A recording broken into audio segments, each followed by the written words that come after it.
I'm on the wishing bench, and I wish you'll watch my show. Hey, here's what's coming up on Gardening with Ciscoe. We got lucky and found this one-of-a-kind container that's got room enough for 7 plants.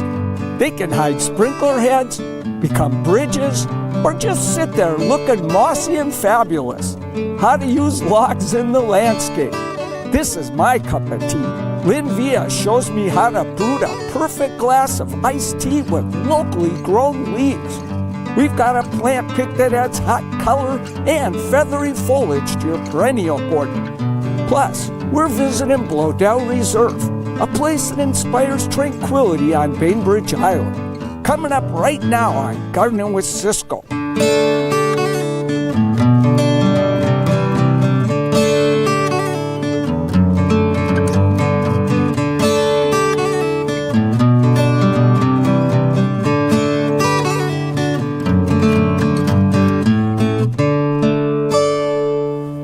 I'm Ciscoe Morris. And I'm Meeghan Black. Welcome to Gardening with Ciscoe and Bainbridge Island today. We are at a world-class destination garden, Bloedel Reserve. Fantastic. This place belonged to Prentice Bloedel. He worked for his family's timber business, retired early to create this fantastic landscape. His mission to create a place where people find refreshment and tranquility in the presence of natural beauty. So what do you think, Meeghan? Did he succeed? I think he most certainly did. And the best part of all, the Bloedel Reserve is now open to the public, so we can all find our own refreshment and tranquility as we walk around the grounds and the gardens. And we're going to do that today, so I hope you stick around. But before that, probably the best container I have ever found, bar none. We have this great pot. There are 7 different little holes. Wow. And look at the plants I got to go with. Holy cats. I had more fun. I brought the container to the nursery because I was Good like, idea. How do you describe this to anyone? Wow. We might as well start with our centerpiece. Yeah. How about this? It is a false Dracena. Oh, yeah. Lovely, isn't it? And look at the colors with the begonias and the heucheras. Oh, that's really neat looking. Yeah, man. So this doesn't need a whole lot. And he just, look at him. Look he perfect right there. So, is that going to look pretty there? And the pot, I mean, I just wanted something that was going to show off this pot. Yeah, that's perfect. So a little begonia, and then we're going to mix in a heuchera. So we're just going to alternate. Kind of alternate it, huh? Make sure you leave room because I have little spillers that go in the front. Oh, brother. I know. It's a lot, but it's going to be worth it. Oh, it is going to be worth it. All right. God. So I just love heucheras in containers too, you know, so let me just show you there. And then we put a little bacopa in the front because the contrast, I wanted things to be a sharp contrast, and these will then spill over the top. Wow, So this is going to be cool. Right so there. Oh, nice. And for your trailer, we got just these little weepy guys. Oh, okay, cool as can be. Yeah, so we can even alternate those. Alternate yeah, those. A little wandering Jenny there, or creeping Jenny, I guess they call it. Boy, this is almost defeating my cramming skills, but I can do it. Oh, you're a wimp. If you can't make this happen, you, my friend, are a wimp. Listen, nobody can cram a plant in a container like you do, Meeghan. You are the pro. There's no doubt about it. All right, there you go. All right. And just like that, you have this great pot ready for summer. All right, we got one more little crammer. I do, my friend. How about that? La Cucina Verita. All right. The bacopas kind of get crammed, but you know they're used to being crammed. They are. They don't really mind. Now we're going to have to fill in here. With soil, but look at this. Wow. Isn't that amazing? Oh, this is amazing. It looks really cool I love this thing, and the possibilities that you can do with this over and over are just endless. Yeah. You know, you could grow veggies in this. You could do anything in there. Isn't he great? Wow. Is that neat? I love him. Oh, that's really pretty. So, get out there, find yourself a unique pot. I stumbled upon this. Wow. And I love him. And you just have fun. A father and son pair out of Auburn make those fantastic containers, and you can find one in Sumner at Windmill Nursery. And I warned them they're going to get a lot of customers. Hey, they cost $89, but they hold about 7 gazillion plants. At least, and one.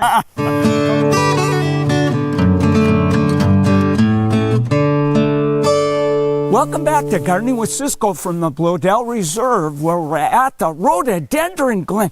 Take a look at the size of those honkers. They're huge. They've been here a while, I'll tell No you doubt that about much. that. They look so beautiful and natural, though, in this setting. And that's one thing we like to do, create in our gardens a very naturalistic setting. So I have an idea for you. Oh, yeah? Bring in some mossy logs, strategically placed. Sound interesting? Yeah. Enrica shows us how to do it.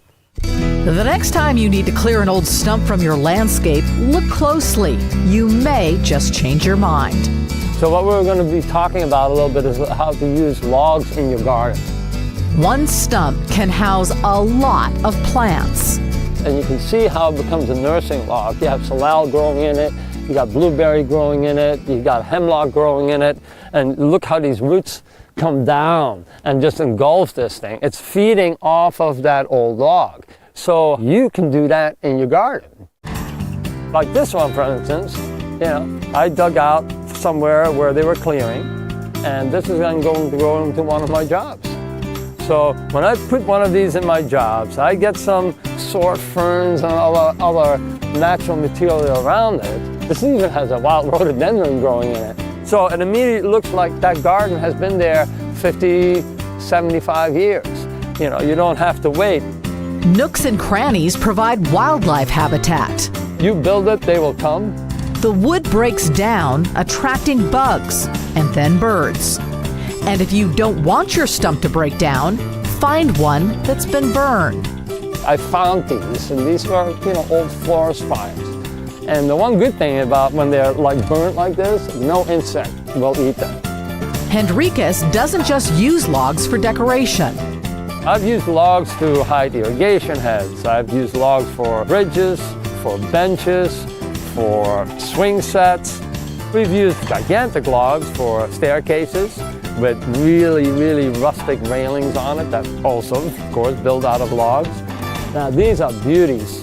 He loves logs so much, he keeps a stash for future projects. It creates an immediate believability and a really beautiful accent. So the next time you feel compelled to get rid of something like this, reconsider. Leaving that log alone may just be exactly what your landscape needs. It's so important because it adds nature back into a garden. It's not so sterile, because a lot of our gardens these days are so sterile. There is no life there. But this is how nature actually functions. And once you start learning that, you go, wow, this really creates some additional flavor, some additional life into the garden. This is beautiful. This is nature's art. Meeghan, stumperies are the big thing in gardening now. They've got one over at the Rhododendron Species Garden, and they're even thinking about putting one here someday. Stumpery, you think? I'm going to have to look that one up because I don't believe you. It has its own Wikipedia entry. Guess it's true.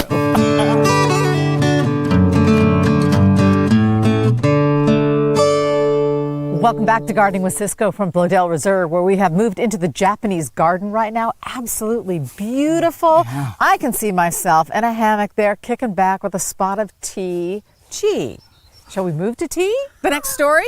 I know, horrible transition, but hey, there it is. Yeah, you betcha. Our favorite chef, Lynne and I got to brew some tea, but it wasn't Japanese tea. No? No, I'm a little too rowdy for that. But it was the best iced tea you've ever had, brewed from leaves grown right in the Pacific Northwest. Nice. Look at all this exotic stuff. Are you making some kind of potion or something? Magical potion. Oh. Iced tea. Iced tea? Yeah, it's summertime and it's time for refreshing beverages. Oh, yeah. I'm for that. So I thought it would be fun today to just sort of do a little iced tea 101 because there are some steps that make great iced tea. And in fact, I plan to pour you maybe one of the most delicious glasses of iced tea you've ever tasted. Okay, so, that's the challenge here. Step one, start with fabulous tea. All right, so I'm so excited. We have 2 new blends here at PCC, and we sell a lot of fabulous tea in bulk. These are exclusive to PCC, and check this out. This tea is grown in the Skagit Valley. No. Yes, which makes it incredibly rare. Very, very few other places in the nation. Yeah. So this is a white tea, which is a delicate little tea, and then they've blended it with. I have to show you. They blended it with some lavender, nettle, and lemon balm. So, and then this one is a black tea, so a little bit heartier in flavor. Black teas are fermented and then they're toasted, so big, bold flavors. And so this one has got blackberry leaves, raspberry leaves, and some lemon balm in there as well. So step 2 is to steep your tea exactly like you would a hot tea, but you want to use twice as much. So the key is steep them for the same period of time, but just use a little extra since we're going to be pouring it over ice, okay? Yeah, but all you have is coffee things. I know, isn't this fun? So you could do it a million different ways, little teapot, strainers, but I use my French press, and it works fabulously, yeah.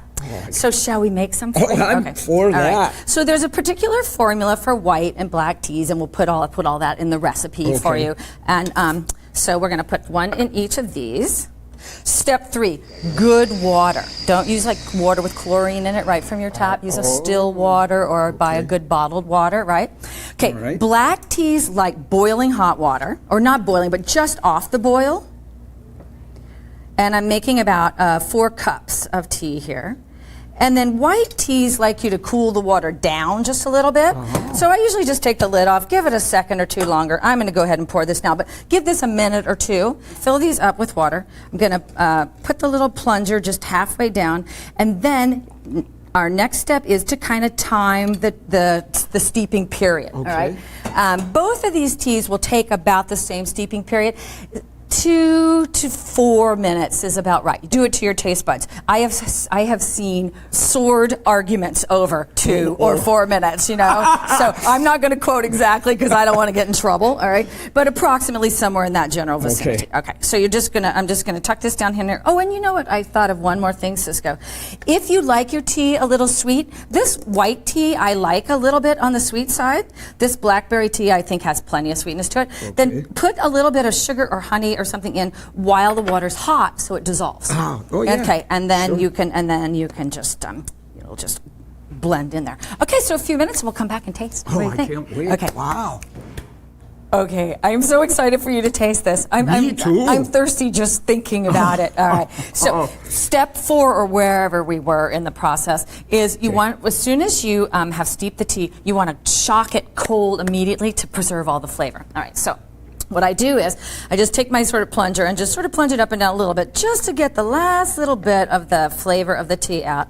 Then plunge it all the way down, and then I'm just going to pour this right over the ice. And this is the point of making it double strength, is the ice is going to, bring it to the right temperature. Okay. So you want to use delicious ice. Okay? All right. All right. And so now what you're going to do, we're just going to stir that. Now, that's probably going to melt most of the ice. That's fine. At this point, you can just throw this in the refrigerator, and then serve it whenever you're ready. So let's do this white tea as well. And here we've got a little sugar in there, so I'm mixing it up just to kind of dissolve the last of the sugar, and then we're going to pour this over the top too.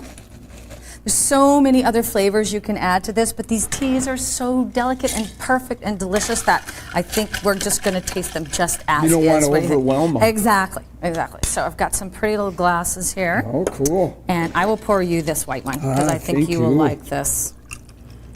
And then I'll give you a little skewer here because, we're all about the pretty stuff. All right, and I'm going to try this black tea. So, cheers, my dear. Here's to summertime, eh? Hey, here's looking at you, kid. Yeah, cheers.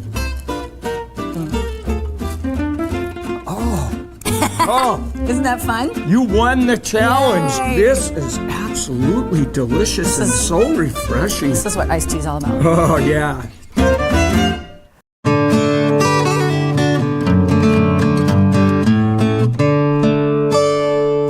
Welcome back to Gardening with Ciscoe from Bloedel Reserve here on Bainbridge Island. This is the Christmas pond. It is called that because Prentice gifted it to his wife Virginia one year at Christmas.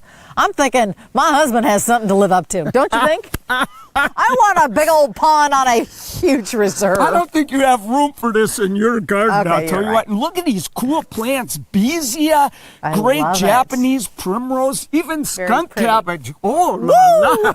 But our plant pick today is something really different. Crocosmia. You can't beat it for all season color. Starts blooming in June. No care plant. Oh, I love it.